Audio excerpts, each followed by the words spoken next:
So we want to take this Welsh plug out. We've got to change all the Welsh plugs, and the idea is we're going to hit it with a screwdriver, try and get it to flick around like a coin, and remove it with the pliers. So we'll just get the driver in there.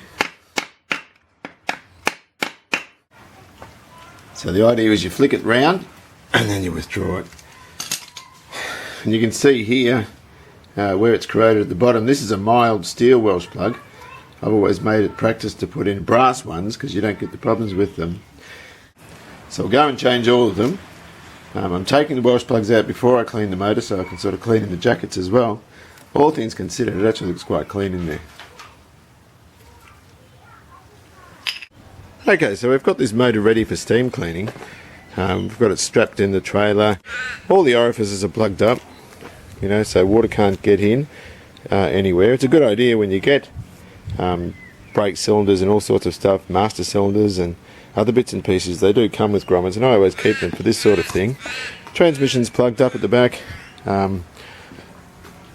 Looking around here, I've taken the Welsh plugs out, and what that means is I can flush a bit of water through from behind and also in through the thermostat housing at the top there. The original oil pressure line for the gauge has been put back in temporarily to stop any water getting in. Sandwich bag zip tied over the distributor. I didn't want to take that out for now. It's all blocked off, ready to go. I'm going to take it to a proper engine or a proper car washing place. They have a triple interceptor in the ground which is designed so you're not getting sort of oil and whatnot in the waterways. So we'll bring it back and we'll have a look at it then. Okay, so we're back from the engine wash. We've given it a nice big bath, about 15 minutes worth of cleaning there. I was interested, or very keen I should say, to take the sandwich bag off here to make sure no moisture got in. That's nice and dry, which is good. It's got a lovely old patina to it. It almost seems a pity to pull it apart and paint it, but I'm not really interested in patina. I'm more interested in a nice shiny engine.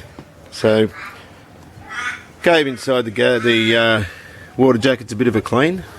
Still looks pretty grotty in there, but thankfully it's all pretty good. So I think from now what we'll do is put some new Welsh plugs in and get it prepared to put on the engine stand, give it a run, do some more tests on it, and then we'll find out if it's beauty or the beast. Okay, so it's time to do the Welsh plugs now. We've steam cleaned the engine. It looks nice and clean in here, but we just want to make sure that it's good to go on the inside where the Welsh plug is going to seal. This is just 120 grit wet and dry. Give it a bit of a skirmish around there, make sure it's all good and nice and clean and smooth. And what we're going to do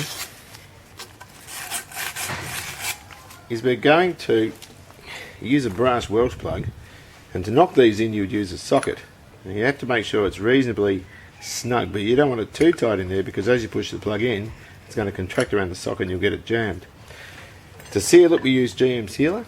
This stuff is used for bolts that go into water jackets such as cylinder head bolts, water pump bolts, stuff like that. It seals around the thread to stop any water escaping and also corroding the bolt, but it doesn't act like a thread lock in that it doesn't lock the thread as such. When you go to undo the bolt it'll just shatter and come out nice and easy. So I'll just put a bit around here and a bit in here.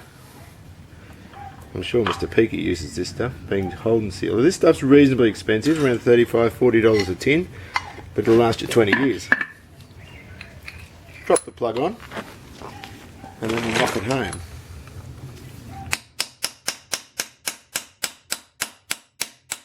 You want to make sure it's flush around the edges, and if it's all good it'll sit nice. I've actually got some muck on the socket from the socket on there, but that is sorted. Just cleaning a bit of extra gunk off that the steam cleaner didn't get. Not wrapped with the colour, but I've already spent the money and I'm on a limited budget, so that's the colour it's going to be. Later on we'll take this distributor out, fit an electronic ignition, but all told it's not doing too bad.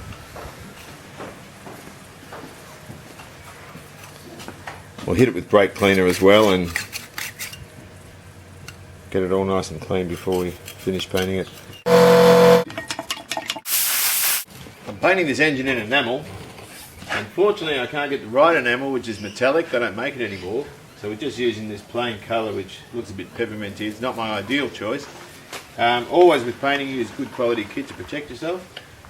And we'll blow a few coats on there and see how she goes.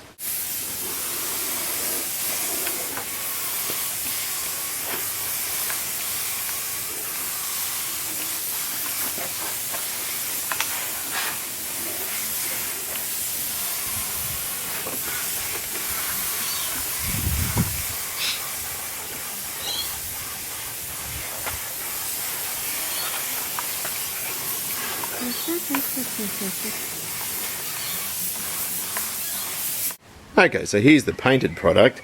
Looks a lot better than it did. Not wrapped with a colour. It's not that bad though. It has an old diesel marine motor look about it. Once the ancillaries are all fitted, I reckon it'll look a lot better. Right, so the engine's all painted. I've used a small touch-up gun to paint it. These are pretty good. You've got air on your first part of the trigger, and then you've got your product that comes out after that. Can use a full-size gun. These ones are better for panels, full larger jobs, that sort of stuff. This is a gravity feed as well. Again, the trigger's two-step, which is the same as every gun you buy anyway. Didn't bother using this on an engine because it's only a small job anyway, and you can get a good job out of the touch-up. I've used enamel. The thing with enamel, when you start painting with it, if you do get a run and it dries, you're pretty much stuck with it because enamel stays soft for a long time. The beauty of these sorts of things is if you do end up with a run, you can just shoot the air through it and sort of spread it out, and it'll go off then and flatten out.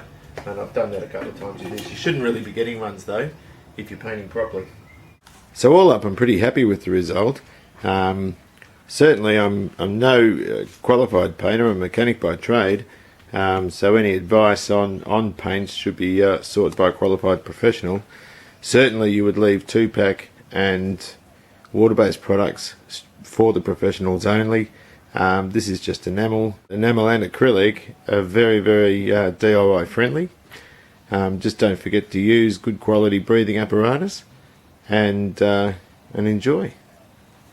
Now you can paint acrylic. The problem with acrylic is your surface has to be extremely clean, otherwise it'll reject, which is also a problem for enamel because it'll cover. You can literally paint grease with it and it'll stick. And then later on, something that looks like a casting mark ends up being something quite dirty. So you do have to clean it quite well to make sure you don't go over things like that. The adhesion with enamel is absolutely brilliant. The problem with it is they don't make it anymore. At least they don't make it in the metallic anymore, which is why we picked this colour here. I spoke to a hot rod builder and he painted his in base coat.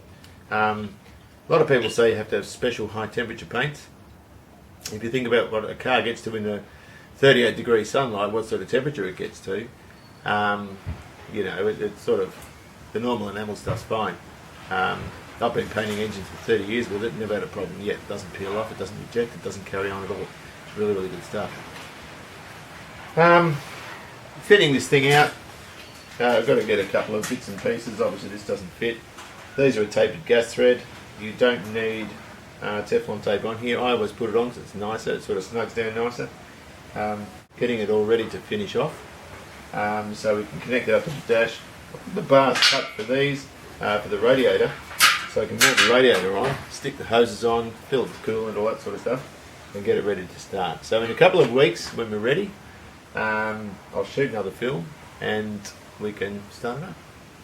See you later.